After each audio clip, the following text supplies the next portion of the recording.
Hello, boys and girls. Mr. Paust here. So excited to see you guys. We're starting a new genre, which is author's purpose. We're going to find out some of the reasons that authors write stories. Okay, and authors will write a story for three main purposes, and they'll either give the reader information, like a nonfiction, like you're learning something. They'll entertain the reader, or persuade the reader to do or feel a certain way. Okay? So, if the author's purpose is to inform the reader, you and me, they're going to inform us. It will contain lots of information and facts about a person, place, or thing. And as I said before, they're usually nonfiction stories. So it could be, a biography, an how-to book. That would be to inform the reader. So everyone say inform, inform. Okay. An author could also write to entertain. And think about the word entertain. It's similar to words that you've heard before, like entertainment. Think about if you're going to see a movie or go to a show, okay? And these are usually funny stories. Like you'll start laughing while you're reading it. Their purpose is to make the reader enjoy the story. And sometimes there's a moral. So think about that. So if they're looking to entertain, we've heard stories of morals before. Remember fairy tales, such as Jack and the Beanstalk, Cinderella? Okay, so those stories, the purpose was to entertain. So I'm going to say entertain. Awesome. And then there's a third one, which is to persuade. Persuade, these stories are trying to get the reader to do, buy, or believe something. So everyone say persuade. And I always think about when I was a kid, if I wanted my parents to buy me a toy, I'd have to come up with all these reasons, why they should buy me the toy. Like, I've been so good. I worked so hard in school. I did my best. I'm trying to persuade my parents. So those are the three. So after you're done hearing the story, you want to ask yourself some questions. The first one would be, did the author try to get me to believe or do something in the story? And if the answer is yes to that, that means the author's purpose was to persuade you. Remember, say persuade. Did the author provide lots of information and details in the text about a person, place, or thing? If he did, then he's trying to inform you, give you information. Everyone say inform, inform. Okay, and then did the author tell a story that has a moral or makes the reader laugh throughout the story? And that would be to entertain. So everyone say entertain. Okay, so when listening to or reading the story, try to find the author's purpose. Explain, how do you know if the author is informing, entertaining, or persuading the reader? So after the story today, I'm going to ask you guys to tell me the story that I shared with you.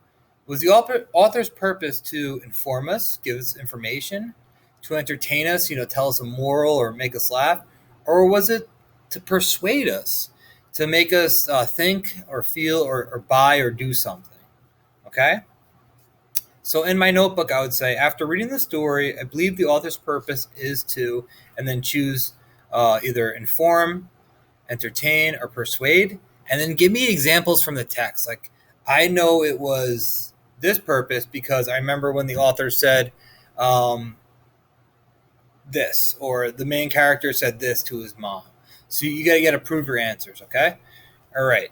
Got a great story for us today, and it is Iguana by Karen Kaufman Orloff. All right. Back to fictional stories. So excited. Got some characters in here. So I'm going to do my fancy voices, reading with expression. You guys have been really good with this. And this is a fantastic story.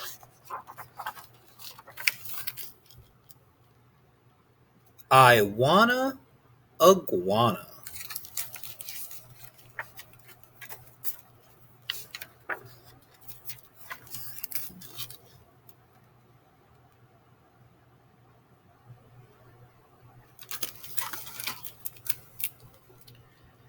Dear Mom, I know you don't think I should have Mike Gilligan's baby iguana when he moves, but here's why I should. If I don't take it, he goes to Stinky, and Stinky Dog Lurch will eat it. You don't want that to happen, do you? Signed, your sensitive son, Alex. Lurch looks scary.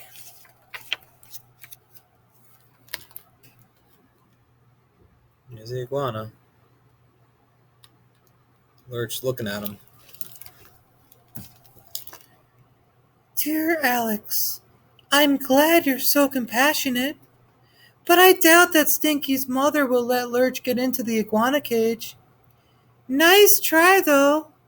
Love, Mom. As you can see here, they're writing letters to each other. Okay? When you're writing a letter, boys and girls, at the bottom is where you sign your name, and on top is to the person you're writing it to.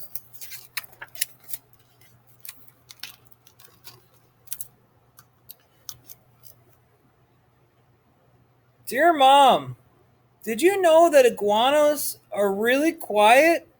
And they're cute too. I think they're much cuter than hamsters. Love, your adorable son, Alex. See? So cute. Dear Alex, tarantulas are quiet too, but I wouldn't want one as a pet.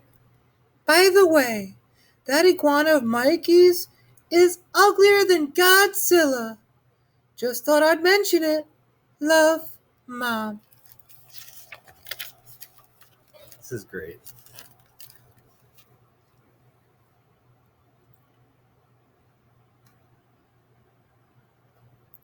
Dear Mom, you would never even have to see the iguana. I'll keep his cage in my room on the dresser, next to my soccer trophies. Plus, he's so small.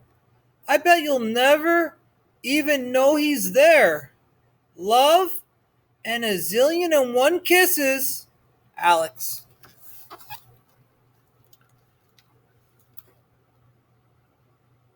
Dear Alex, iguanas can grow to be over 6 feet long.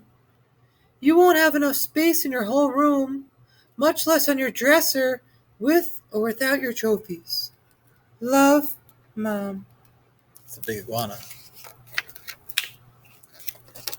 Oh, there he is. As an adult. Look at that house, though.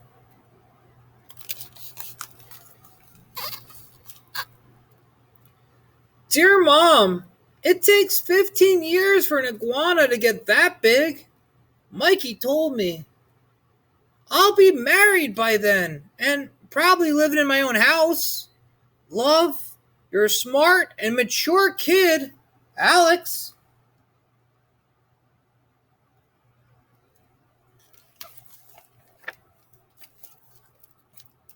Oh, look at this. He's the best man, the ring bearer.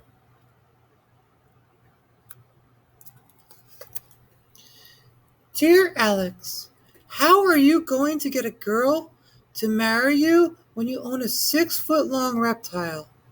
Love, your concerned mother.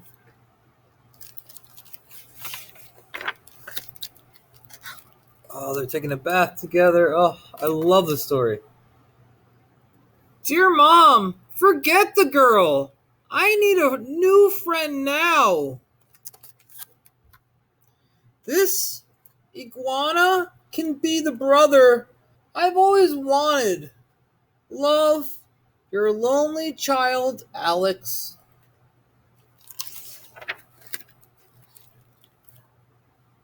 Dear Alex, you have a brother. Love, Mom. She got him. Oh, look at this. He's on a bike. Dear Mom, I know I have a brother, but he's just a baby. What fun is that? If I had an iguana, I could teach it tricks and things. Ethan doesn't do tricks. He just burps and poops. Loved, grossed out Alex. Dear Alex, how do I know you're ready for a pet? Remember what happened when you took home the class fish? Love, Mom. Oh, that doesn't sound good. Took home the class fish? What happened?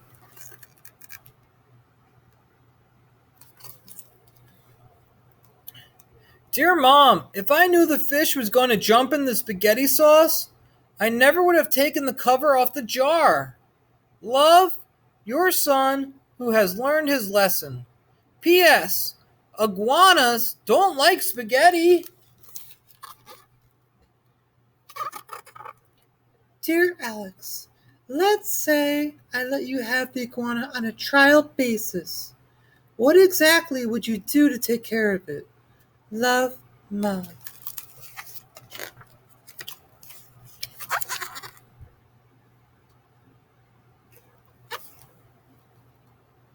Dear Mom, I would feed him every day. He eats lettuce. And I would make sure he had enough water. I would clean his cage when it got messy. Love, responsible Alex. P.S. What is a trial basis? Anyone take a guess? What do you think a trial basis is?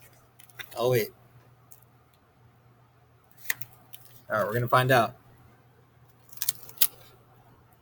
Dear Alex, a trial basis means Dad and I see how well you take care of him for a week or two before we decide if you can have him forever. Remember, Stinky and Lurch are waiting. Love, Mom. P.S. If you clean his cage as well as you clean your room, you're in trouble. Dear Mom, I'll really try to clean my room and the iguana's cage. Also, listen to this. I'll pay for the lettuce with my allowance. I mean, how much can one baby iguana eat anyway? Love, Alex, the financial wizard. Well, they're having a moment right there.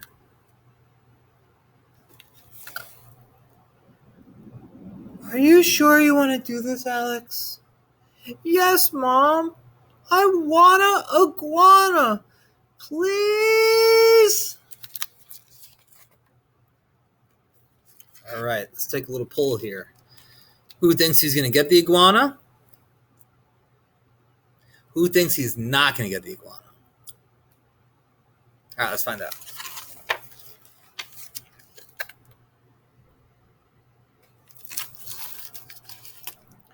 Dear Alex, look on your dresser. Love, Mom.